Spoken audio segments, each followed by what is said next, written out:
ótimo, tá ótimo. Muito bem, então. Meu nome é Jabes Oliveira.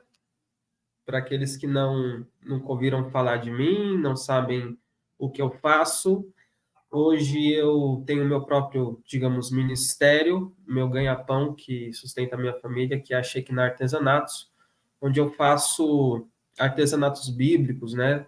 Figuras voltadas para ensinar a Bíblia, as profecias, santuário e etc.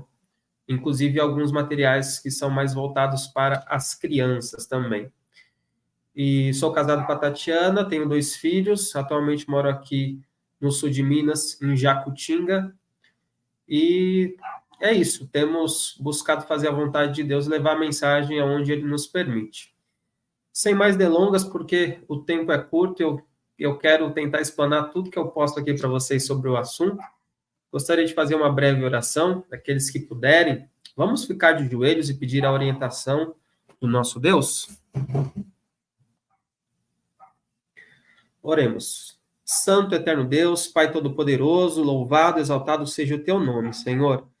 Muito obrigado, porque estamos entrando em mais um sábado na tua presença, buscando conhecimento dos eventos finais, buscando conhecimento na tua palavra, para nos orientar e para estarmos cheios e plenos do teu Espírito, Senhor. Abre agora a nossa mente, o nosso coração, que as Escrituras venham fazer a transformação necessária. É o que nós te pedimos no doce nome de Jesus. Amém. Muito bem, então vamos avante. O tema, qual é o tema? O tema é a personificação de Satanás. Deixa eu tentar ver se eu consigo aqui colocar para vocês. Só um minutinho. Essa janela aqui que eu quero. O navegador não consegue acessar a sua tela. Precisa de ajuda, Jabes? Você consegue como fazer? Eu mandei para o... aqui aparece para mim uma mensagem dizendo que o navegador não consegue acessar a sua tela. Tente capturar uma tela. Apresentar slides? Isso, eu coloco apresentar... se eu colocar slides... Isso, aí ele vai pedir de onde é que você quer tirar o teu arquivo. Do Google. Vamos tentar assim, então. Ok. Aí você vai ali... Aqui. Isso. Slides, tenta puxar, se possível, o seu computador, eu creio, a não ser que você esteja no Google Slides. Isso, ele está carregando aqui. Então, beleza. Certinho. Então, enquanto carrega aqui, se vocês quiserem ir lá abrindo a sua Bíblia aí. Pronto. Foi. É isso mesmo. Pode deixar aí na tela para a gente. O último engano, a personificação de Satanás. Antes de entrar em detalhes mais profundos, eu não sei quantos já se perguntaram o seguinte: vocês já perceberam que a Igreja Adventista é a única igreja que ensina que Satanás irá imitar a vinda de Cristo?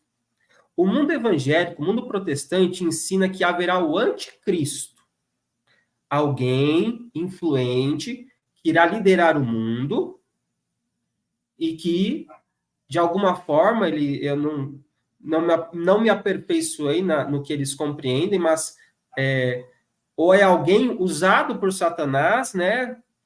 Usado muito por Satanás, ou alguém, não sei dizer se eles dizem que é o próprio Satanás personificado, mas o ponto é que eles não colocam Satanás imitando a vinda de Cristo. Eles só colocam que existirá o anticristo. Então, a doutrina do último engano é algo particular do Adventismo. Olha que interessante isso. Então, indo lá para Mateus 24, um texto muito conhecido, nós lemos o seguinte: porque surgirão falsos cristos e falsos profetas, e farão tão grandes sinais e prodígios que, se possível fora, enganariam até os escolhidos, em algumas versões, os eleitos. Eis que eu vou-lo tenho predito Então, Jesus está dizendo, olha, eu já estou avisando. Se vos disserem, eis que ele está no deserto, não saiais, eis que ele está no interior da casa, não acrediteis, porque assim como o relâmpago sai do oriente e se mostra até o ocidente, assim também será a vinda do Filho do Homem. Então, nós, como adventistas do sétimo dia, sabemos como será a volta de Jesus, e esse contraste, essa diferença que Cristo está fazendo de como será a vinda dele e como será a vinda dos falsos cristos. Presta bastante atenção. Nós vamos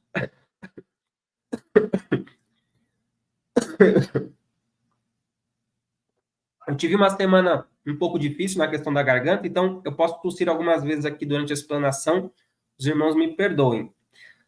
Nós vamos voltar nesse texto, mas em conjunto com esse texto, a gente vai ler um outro que está lá em 2 Tessalonicenses. Então, caso você seja indagado por alguém, mas de onde você tirou que Satanás irá personificar Cristo? Onde é que está isso na Bíblia? Isso é coisa de adventista, isso é coisa de quem acredita em Ellen White. Você irá para 2 Tessalonicenses, capítulo 2, onde Paulo ele está explanando aos Tessalonicenses sobre a vinda de Cristo. Então, ele dá algumas informações importantes. Ora, irmãos, rogamos pela vinda do nosso Senhor Jesus Cristo, pela nossa reunião com ele, que não vos movais facilmente do vosso entendimento, nem vos perturbeis, quer por espírito, quer por palavra, quer por epístola, como de nós, como se o dia de Cristo estivesse já perto. Ninguém, de maneira alguma, vos engane, porque não será assim sem que antes venha a apostasia e se manifeste o homem do pecado, o filho da perdição, o qual se opõe e se levanta contra tudo que se chama Deus, ou se adora, de sorte que se assentará como Deus, no templo de Deus, querendo parecer Deus. Então, Paulo está falando, olha, eu já estive aí com vocês, já estudei alguns assuntos que eu quero que vocês se lembrem. Então, não se precipitem quanto à vinda de Cristo. E ele diz mais, não vos lembrais de que estas coisas vos dizia quando ainda estava convosco? Então, Paulo deu um baita de um estudo bíblico e está relembrando os Tessalonicenses. E agora vós sabeis o que o detém, para que a seu próprio tempo seja manifestado. Porque já o mistério da injustiça opera. Somente há um que opera, que agora o retém, até que do meio seja tirado. Então, aqui é um estudo um pouco mais delicado. Eu tenho lá na série de Apocalipse, caso alguém queira se aprofundar nessa parte específica. Mas eu quero chamar a atenção para o verso 8, que diz, e então será revelado o iníquo, o rebelde, a quem o Senhor desfará pelo assopro da sua boca, ou pelo espírito da sua boca, e aniquilará pelo esplendor da sua glória. Então, aqui é um verso que nós podemos dizer que existem dimensões diferentes. Paulo está se referindo a algo que irá se manifestar próximo ali do tempo deles, ainda não foi manifestado. Ele disse que irá se manifestar, que algo está retendo, que de forma muito resumida, bem rápida aqui para vocês, ele estava se referindo ao poder romano imperial. Era o que ainda segurava a manifestação do papado. Mas Paulo também está falando daquele que usa o papado, daquele que está por trás do papado. Então ele continua dizendo, a esse cuja vinda, e aqui tem algo muito importante, porque essa palavra vinda, ou em outras traduções, aparecimento, é a palavra parousia, que é a mesma palavra para a vinda de Cristo. Então, quando falamos da vinda de Cristo, da manifestação gloriosa de Cristo, manifestação física e esplendorosa, a palavra é a mesma. Então, a esse cuja vinda é segundo a eficácia de Satanás, com todo o poder e sinais e prodígios de mentira, e com todo o engano da injustiça para os que perecem, porque não receberam o amor da verdade para se salvarem, e por isso Deus lhes enviará a operação do erro para que creiam a mentira. Então, Paulo está como que mesclando duas coisas: a manifestação do poder do papado e também a manifestação do próprio Satanás, quando ele irá se revelar, mas não como quem ele realmente é. Ele irá vestir uma capa de luz, ele irá parecer o próprio Cristo. Trazendo aqui um apoio para o que eu estou dizendo, eu tenho aqui um texto da irmã White que diz o seguinte: o apóstolo Paulo advertiu a igreja a não esperar a vinda de Cristo em seu tempo, porque não será assim, diz ele, sem que antes venha a apostasia e se manifeste o homem do pecado. Veja, ela está citando 2 Tessalonicenses 2:3. Não podemos esperar pelo advento de nosso Senhor, senão depois da grande apostasia e do longo período do domínio do homem do pecado. Este homem do pecado, que também é denominado mistério da injustiça, filho da perdição e o iníquo, representa o papado, que, conforme foi anunciado pelos profetas, deveria manter sua supremacia durante 1260 anos. Este período terminou em 1798. A vinda de Cristo não poderia ocorrer antes daquele tempo. Então, aqui, ela está dizendo, olha, haveria aqueles 1260 anos o domínio do chifre pequeno. Por isso, não adiantava esperar a vinda de Cristo naquele momento. E continua dizendo, este período terminou em 1798. A vinda de Cristo não poderia ocorrer antes daquele tempo. Paulo, com sua advertência, abrange toda a dispensação cristã até o ano de 1798, e depois dessa data que a mensagem da segunda vinda de Cristo deve ser proclamada. Está cortado aí, mas isso está no Grande Conflito, página 356. E aí, mais adiante, ela diz o seguinte, em outro texto. Olha só, Paulo, em sua segunda epístola, deixa eu adiantar aqui. Paulo, em sua segunda epístola aos Tessalonicenses, exorta a estarmos alerta e não nos afastarmos da fé. Ele está falando da vinda de Cristo como um evento que ocorrerá imediatamente após o trabalho de Satanás por intermédio do Espiritismo, nas seguintes palavras. Agora, olha só, ela acabou de dizer que Paulo está também falando para nós, no nosso tempo, a respeito da vinda de Cristo, que ocorrerá imediatamente após os sinais e prodígios de Satanás. Então, olha o texto que ela usa. Ora, o aparecimento do iníquo é segundo a eficácia de Satanás, com todo o poder e sinais e prodígios de mentira. Então, basicamente, ela vai citar o texto que nós acabamos de ler em 2 Tessalonicenses, mostrando que, sim, esse é o texto base para nós entendermos que Satanás irá imitar a segunda vinda de Cristo com sinais e prodígios. Além disso, tem uma outra parte aqui também que diz o seguinte. Continuando esse texto. Na epístola de Paulo a Timóteo, ele prediz o que se manifestará nos últimos dias. E esta admoestação foi dada em benefício daqueles que viverão quando estas coisas estiverem acontecendo. Deus revelou ao seu servo os perigos da igreja nos últimos dias. Ele descreve, ora, o Espírito afirma expressamente que nos últimos tempos alguns apostatarão da fé por obedecerem a espíritos enganadores e ensinos de demônios, pela hipocrisia dos que falam mentira e que têm cauterizada a própria consciência. Então, é um assunto muito sério. Bom, agora que nós já vimos biblicamente a respeito desse evento, vimos os textos mais importantes, eu quero entrar agora nos detalhes e responder algumas perguntas. Primeira pergunta, Quando isso irá acontecer? Talvez alguns irmãos se questionem o seguinte, talvez seja a pergunta mais que gera curiosidade e discussão. Isso ocorrerá quando? Tem um momento exato para a gente saber quando vai acontecer? Outros se perguntam, vai acontecer antes da porta da graça fechar ou depois da porta da graça fechar? O mais importante, o quanto isso é relevante para nós? Qual é a importância para nós de sabermos disso? Como isso nos afeta?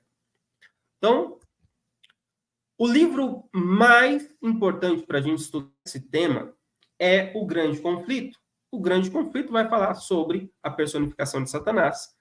Mas eu gostaria de entrar aqui num campo, né, de intermediar digamos, um duelo de forças, onde uns aparentemente veem a personificação de Satanás antes do tempo de angústia e outros depois. E vamos entender por quê. Então, se você ler O Grande Conflito, os capítulos que são claramente anteriores ao tempo de angústia, nós só vamos ter os seguintes textos que falam, que sugerem algo sobre Satanás personificando antes do tempo de angústia. Os textos são os seguintes. Então, textos no Grande Conflito que mostram alguma sugestão de Satanás antes do tempo de angústia. São os seguintes.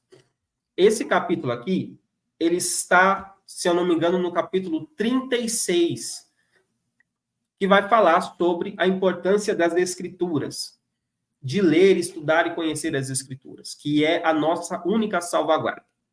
Então, diz o seguinte: imitando mais de perto o cristianismo nominal da época, o espiritismo tem maior poder para enganar e enredar. Então, ela está alertando sobre o poder do espiritismo, que muitas vezes parece até um cristianismo. O próprio Satanás está convertido, conforme a ordem de coisas. Ele aparecerá no aspecto de anjo de luz, mediante a agência do espiritismo, operar-se-ão prodígios, os doentes serão curados, e se efetuarão muitas e inegáveis maravilhas. E como os espíritos professarão fé na Escritura Sagrada e demonstrarão respeito pelas instituições de sua igreja, sua obra será aceita como manifestação do poder divino.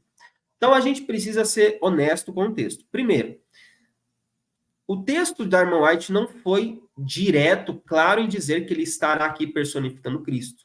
Apenas que ele estará no aspecto de anjo de luz. Através, presta atenção, isso é importante, através do espiritismo. Esses sinais, essas curas, essas maravilhas serão operadas. Então, o espiritismo é o quê? O espiritismo é a comunicação com o mundo dos mortos. Então, de alguma maneira, talvez a gente não entenda todos os detalhes, mas de alguma maneira, Satanás irá usar o poder do espiritismo para atrair o mundo cristão, para fazer curas e sinais e milagres. Não necessariamente nesse texto vemos Satanás personificando a Cristo. Ele estará vestido de anjo de luz. Tá ok? Pode até ser, veja só, se os irmãos entendem o que eu quero dizer. Uma coisa é nós nos referirmos a Satanás querer parecer semelhante a Cristo em situações particulares. Outra é ele imitar a segunda vinda de Cristo. Então, eu não sei se vocês já ouviram testemunhos, como é que eu posso dizer, relatos de pessoas que são espíritas e dizem que Jesus apareceu para elas, que um ser de luz apareceu e disse que é Jesus. Ora, esses são demônios, sabemos disso. Mas, quando nós falamos da personificação de Satanás, estamos sendo mais específicos no que diz respeito à vinda, à segunda vinda, a ele imitar a segunda vinda. Outro texto que está no mesmo capítulo, diz o seguinte: veja novamente a expressão, por meio do espiritismo, Satanás aparece como benfeitor da humanidade, curando as doenças do povo e pretendendo apresentar um novo e mais elevado sistema de fé religiosa. Ao mesmo tempo, porém, ele opera como destruidor. Ao mesmo tempo que aparecem aos filhos dos homens como grande médico que pode curar todas as enfermidades, trará moléstias e desgraças que as cidades populosas se reduzam à ruína e desolação. Então veja que essa obra que ele está fazendo é uma obra feita através do espiritismo. E não necessariamente uma obra onde ele aparece como Cristo fazendo milagres. E então, o outro texto, que está também nesse mesmo capítulo, ela diz o seguinte: e então o grande enganador persuadirá os homens. Então, ela está falando já num contexto aqui de discussão sobre lei dominical e etc. Ele persuadirá os homens de que os que servem a Deus estão motivando esses males. Então, várias coisas estão acontecendo no mundo, coisas ruins, e ele irá persuadir. Mas o texto não deixa claro se ele irá persuadir pessoalmente, se ele está personificado como Cristo, ou se ele está apenas influenciando a mente dos homens para que eles coloquem a culpa naqueles que guardam os mandamentos de Deus. Veja, a classe que provocou o descontentamento do céu atribuirá todas as suas inquietações àqueles cuja obediência aos mandamentos de Deus é perpétua reprovação aos transgressores. Declarar-se-á que os homens estão ofendendo a Deus pela violação do descanso dominical, que este pecado acarretou calamidades que não cessarão antes que a observância do domingo seja estritamente imposta, e que os que representam os requisitos e os que apresentam os requisitos do quarto mandamento, destruindo assim a reverência pelo domingo, são perturbadores do povo, impedindo a sua restauração ao favor divino e a prosperidade temporal. Então, novamente, aqui infere e o sentido mais óbvio aqui é que Satanás, através da sua influência e dos anjos maus, ele está levando os homens a colocar a culpa nesse momento que as coisas estão acontecendo, a porta da graça ainda está aberta, está vindo a discussão ali sobre a lei dominical, já está começando a haver algumas punições, talvez, né? Está tendo um rebuliço ali sobre a lei dominical, mas, novamente, não vemos claramente Satanás personificado em Cristo, ok? Agora, o que diz o grande conflito, já num contexto de tempo de angústia? Primeiro, onde a gente sabe que é um contexto de tempo de angústia? O próprio capítulo já começa dizendo, e se levanta Miguel.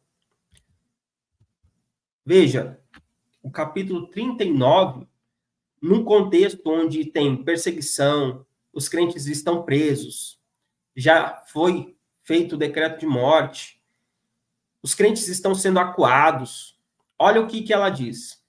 Grande Conflito, página 623, esse é o capítulo 39. Depois você pode ler na íntegra.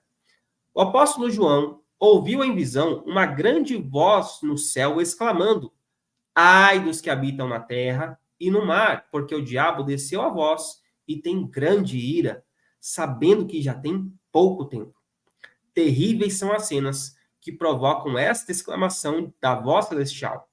A ira de Satanás aumenta à medida em que o tempo se abrevia, e sua obra de engano e destruição, presta atenção nessa parte grifada, atingirá o auge no tempo de angústia. Ficou bem claro? Atingirá o auge no tempo de angústia. Terríveis cenas, a continuação do texto. Terríveis cenas de caráter sobrenatural logo se manifestarão nos céus, como indício do poder dos demônios, operadores de prodígios. Os espíritos diabólicos sairão aos reis da terra e ao mundo inteiro para... Agora presta atenção, isso aqui é importante. Deveria ter até grifado ali. Para segurá-los no engano. Então, alguns têm o seguinte raciocínio, que eu confesso, é um raciocínio legítimo, é um raciocínio correto. Eu tinha esse mesmo pensamento. Ora, se é um último ato de engano, é para enganar, então a porta da graça tem que estar aberta. Porque qual o sentido de fazer um último ato de engano se não vai mais ninguém mudar de lado? Mas o ponto aqui é que ele não quer apenas enganar aqueles que estão do lado certo, mas ele, né, Satanás e os demônios, querem segurá-los, mantê-los enganados até o último minuto possível. Entendeu? Então, para segurá-los no engano e forçá-los a se unirem a Satanás em sua última luta contra o governo do céu. E aqui vai um argumento muito importante e forte para aceitarmos que, de fato, Satanás continuará fazendo o engano, mesmo após o fechamento da porta da graça. Sabe, um momento em que Satanás irá usar de engano, após o fechamento da porta da graça, na ressurreição dos ímpios. Ele irá dizer que foi ele que ressuscitou os ímpios. Ele continua, queridos, é o que ele sabe fazer, é mentir, é enganar. Mesmo que ele não ganhe, entre aspas, nada com isso. É o que ele sabe fazer já naturalmente. Então, para arregimentar, unir o mundo nessa última batalha contra o governo do céu, ele quer mantê-los, segurá-los no engano.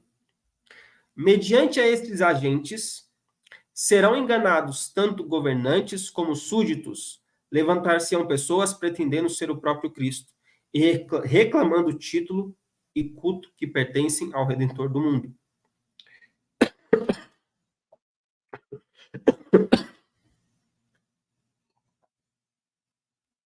Efetuarão maravilhosos prodígios de cura, afirmando terem recebido do céu revelações que contradizem o testemunho das Escrituras. Então, aqui tem um detalhe muito interessante, que as pessoas não se atentam. É que aparecerão pessoas, várias pessoas, pretendendo ser o próprio Cristo. Nesse ponto, a gente precisa levar em consideração algumas coisas. Satanás não é onipresente. Então, se ele personificar Cristo em um local, existe uma limitação. Entende?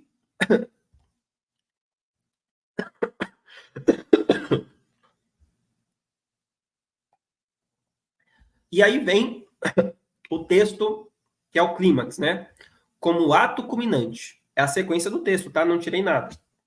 Como ato culminante no grande drama do engano, o próprio Satanás personificará Cristo. Então, veja, antecede a personificação de Cristo pessoas dizendo que são Cristo. E eles fazem maravilhas e fazem sinais. Ok? Lembra? Se disserem que ele está no deserto, se disserem que ele está na casa, se disserem que ele está em... Não acrediteis. Então, várias pessoas dizendo ser Cristo, fazendo uma confusão, e então ele faz o último drama do engano. O próprio Satanás personificará Cristo. A igreja tem há muito tempo professado considerar o advento do Salvador como a realização de suas esperanças. Assim, o grande enganador fará parecer que Cristo veio. Olha só agora, em várias partes da terra. Não é em um local só. Em várias partes da terra, Satanás se manifestará entre os homens como um ser majestoso, com brilho deslumbrante, assemelhando-se à descrição do Filho de Deus dada por João no Apocalipse.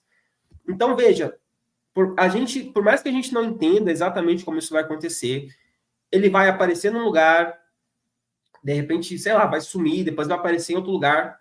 Enfim, em várias partes da Terra que ele vai fazer parecer que ele veio. A glória que o cerca não é excedida por coisa alguma que os olhos mortais já tenham contemplado.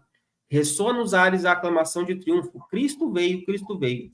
O povo se prostra em adoração diante dele, enquanto este ergue as mãos e sobre eles pronuncia uma bênção, assim como Cristo abençoava seus discípulos quando aqui na terra esteve.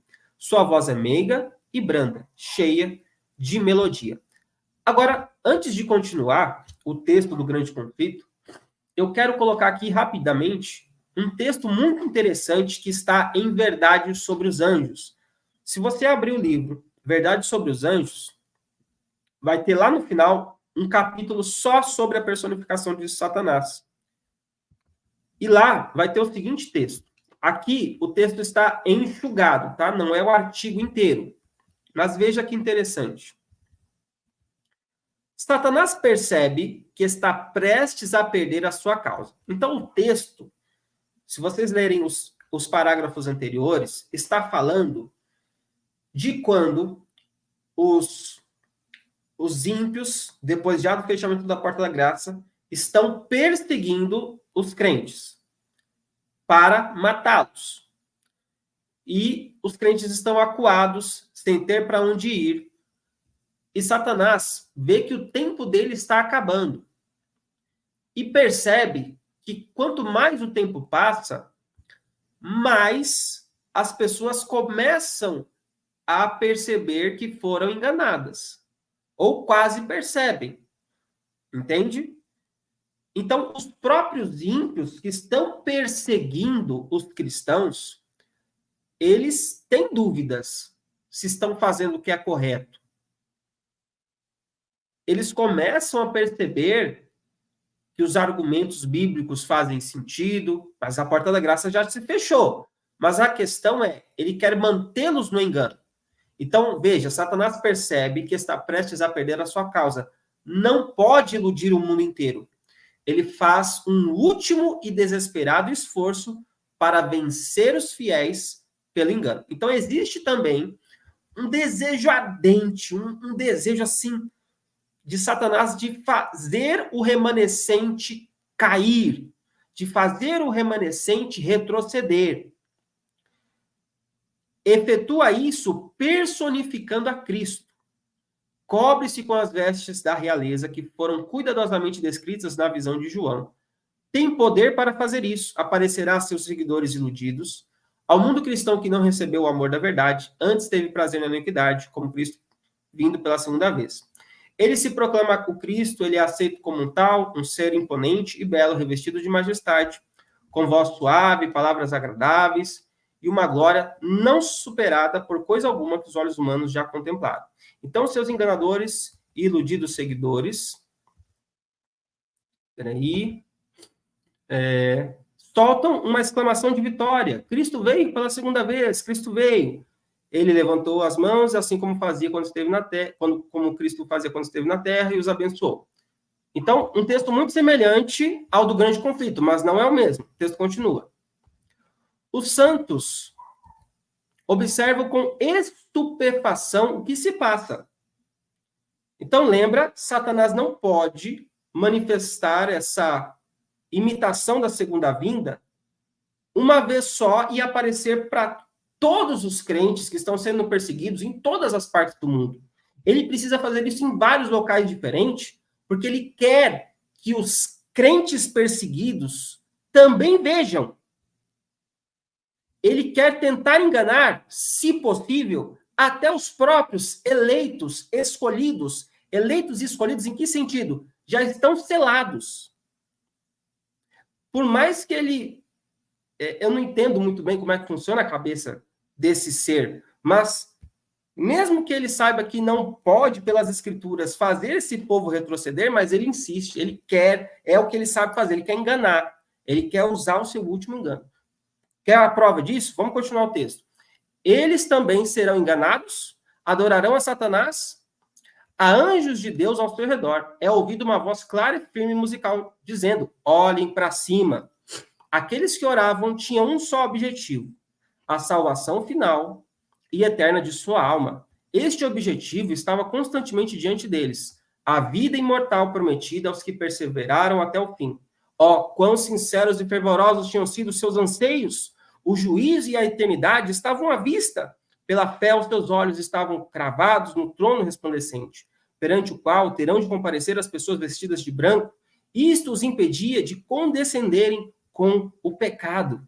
Então, observe que nesta perseguição, o que é que os crentes estão fazendo? O que é que os perseguidos estão fazendo? Eles estão clamando, eles estão orando. Para quê? Para que Cristo venha logo. Mas a personificação de Satanás em Cristo, imitando a segunda vinda, ainda não aconteceu. Ainda não. Vai acontecer quando? Agora, olha, mais uma tentativa, e então é a continuação do texto, tá? Desse texto aqui, que diz assim: mais uma tentativa, e então será usado o último ardil de Satanás. Ele ouve o incessante clamor de que Cristo venha, de que Cristo os liberte. Essa última estratégia é personificar a Cristo e fazer com que eles pensem que as tuas orações estão sendo atendidas. Um dos objetivos, um dos motivos porque Satanás também imita a vinda de Cristo, é porque mesmo nesses 45 do segundo tempo, mesmo nesse finalzinho de prorrogação, ele testa de alguma maneira, e Deus permite que a fé dos crentes sejam testadas. Você vai estar orando, clamando para ser libertado. E a única coisa que vai te libertar é a segunda vinda de Cristo. E você vai ver no céu Cristo vindo, e de alguma maneira você vai se decepcionar, porque você vai perceber que ainda não é Cristo. E ainda ela acrescenta algo muito interessante, que não vai estar no livro, tá? Essa parte em amarelo não está no livro. Mas isso responde à última obra final, a abominação da desolação que está no lugar santo. Então ela usa a expressão abominação da desolação que está no lugar santo, ou seja, Satanás se colocando no lugar de Cristo, se colocando no lugar de Deus, imitando a segunda vinda de Cristo. É uma espécie de abominação da desolação que está no lugar santo. Então, isso nos mostra claramente que essa personificação de Cristo, de Satanás em Cristo, imitando a segunda vinda, só pode ocorrer quando? Se os crentes já estão clamando por libertação. Se estão clamando ali sendo perseguidos, é no tempo de angústia, após o fechamento da porta da graça. Voltando ao grande conflito, já vamos terminar. Em tom manso e compassivo, apresenta algumas das mesmas verdades celestiais e cheias de graça que o Salvador proferia. Cura as moléstias do povo, e então, em seu pretenso caráter de Cristo, alega ter mudado o sábado para domingo, ordenando a todos que santifiquem o dia que ele abençoou. Declara que aqueles que persistem em santificar o sétimo dia estão blasfemando de seu nome, pela recusa de ouvirem seus anjos, a eles enviados com luz e verdade. Então, você vai recordar agora o seguinte.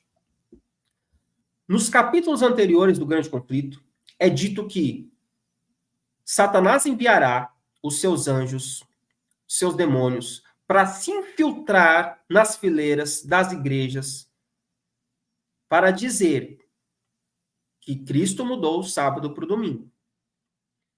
E mais, um outro texto diz que os próprios apóstolos, através do Espiritismo, irão ser personificados. Eles vão dizer, olha, a gente está aqui, viemos lá do céu, não sei, eles vão dizer que vieram lá de onde eles estavam apenas para dizer que aqueles que são defensores da lei, defensores do evangelho verdadeiro, estão distorcendo a palavra, que não foi isso que eles quiseram dizer quando escreveram a Bíblia.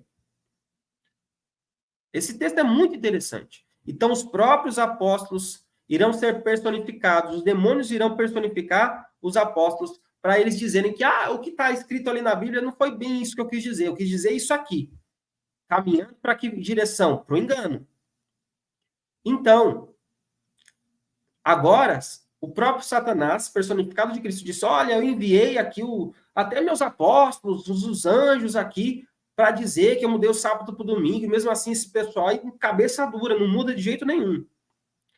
Este é o poderoso engano, quase invencível, semelhante aos samaritanos, que foram enganados por Simão, um mago. As multidões, desde o menor até o maior, dão crédito a esses enganos, dizendo: esta é a grande virtude de Deus. Mas o povo de Deus não será desencaminhado. Os ensinos deste falso Cristo não estão de acordo com as Escrituras. Sua bênção é pronunciada sobre os adoradores da besta e de sua imagem, a mesma classe sobre a qual a Bíblia declara que a ira de Deus, sem mistura, será derramada. E, demais, não será permitido a Satanás imitar a maneira do advento de Cristo. O Salvador advertiu seu povo contra o engano neste ponto e predisse claramente o modo de sua segunda vinda. E aí, olha o que ela cita, o texto que nós lemos lá no início. Surgirão falsos cristos, falsos profetas, e farão tão grandes sinais e prodígios que, se possível fora, enganariam até os selados. Portanto, se vos disserem: eis que ele está no deserto, não saiais. Eis que ele está no interior da casa, não acrediteis. Porque assim como o relâmpago sai do oriente e se mostra até o ocidente, assim será também a vinda do Filho do Homem. Não há possibilidade de ser apenas os que forem... Espera aí.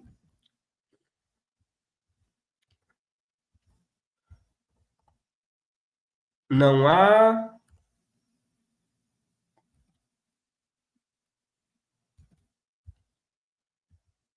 Parece que faltou um pedacinho aqui. Não tem problema não.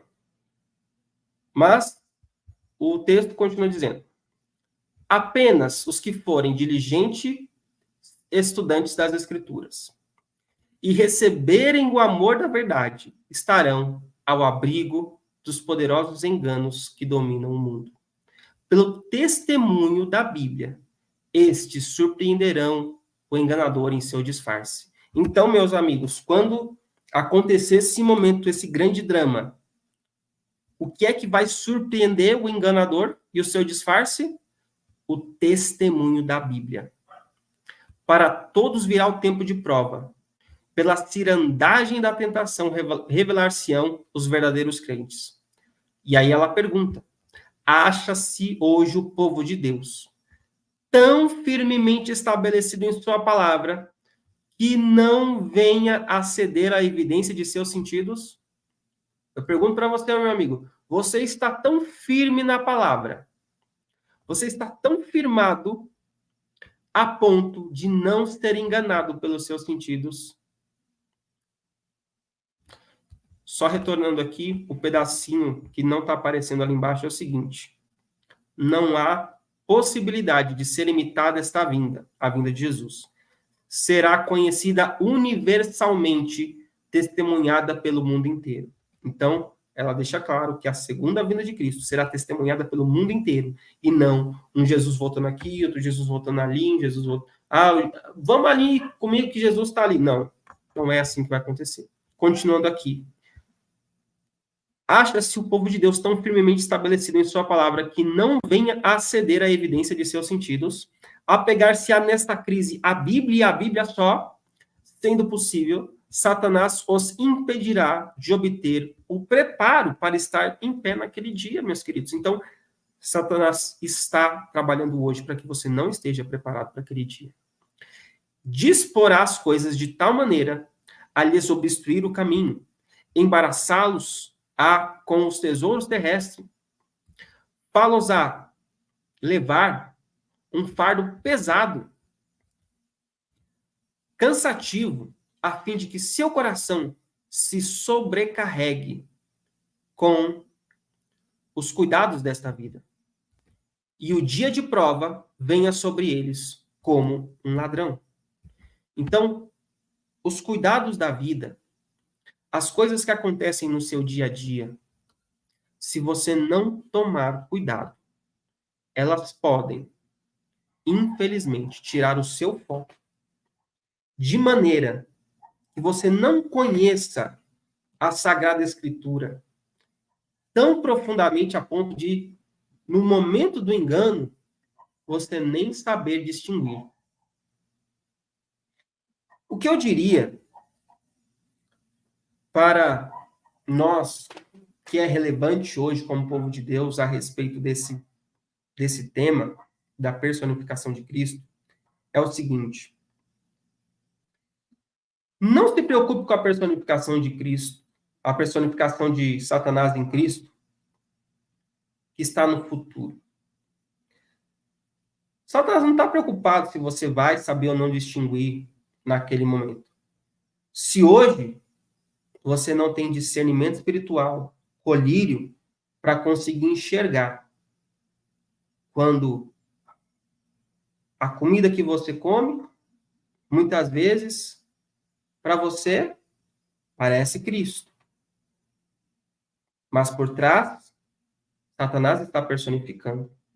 A música que você ouve, para você tudo bem, tem o nome de Jesus, parece Cristo. Mas por trás, quem sabe até compondo essa música é o próprio Satanás.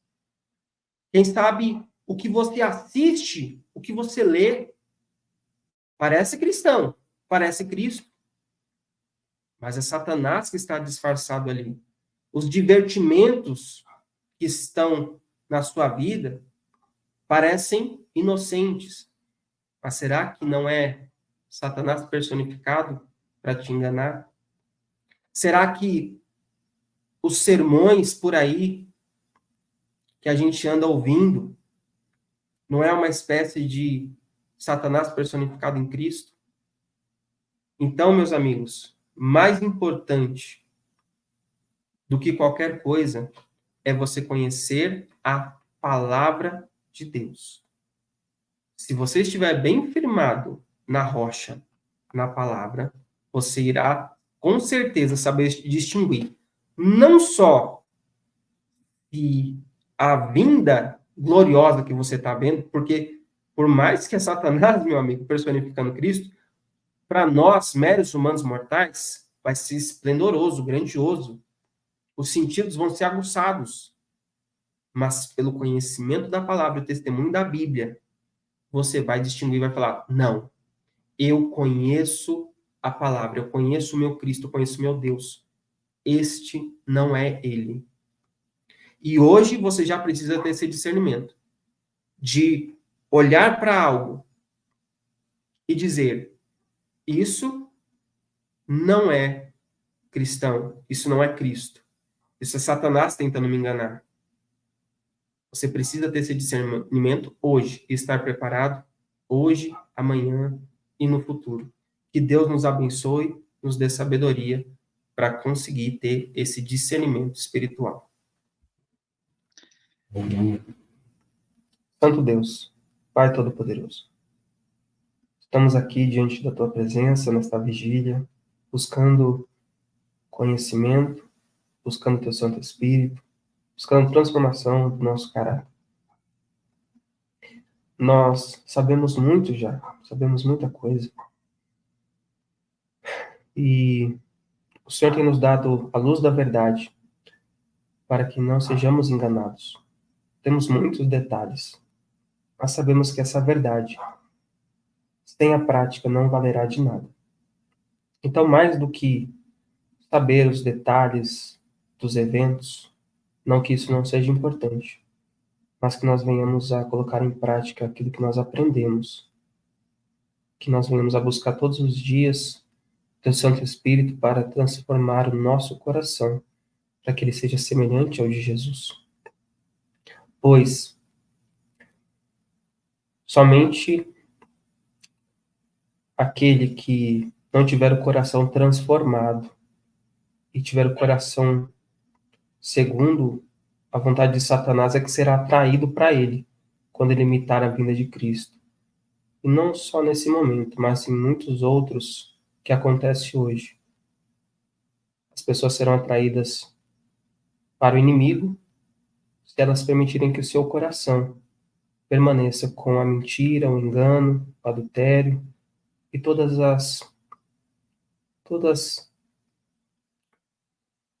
as coisas da carne, Pai. Por isso que o nosso coração precisa ter os frutos do Espírito, porque a luz não compactua com as trevas. E por mais parecido que seja, por mais disfarçado que seja, o mal, ele não consegue manter o seu disfarce quando um filho de Deus tem um colírio do Senhor e tem um discernimento da palavra. Por isso, Senhor, pedimos sabedoria, pedimos a unção do Teu Espírito e que o Senhor nos prepare para esses momentos, porque por nós mesmos não é possível. Que o Senhor abençoe cada um aqui, continue dando o Teu suporte, o Teu Santo Espírito a todo mensageiro que vai falar ainda hoje e àqueles que vão ouvir. Oramos em nome de Jesus. Amém.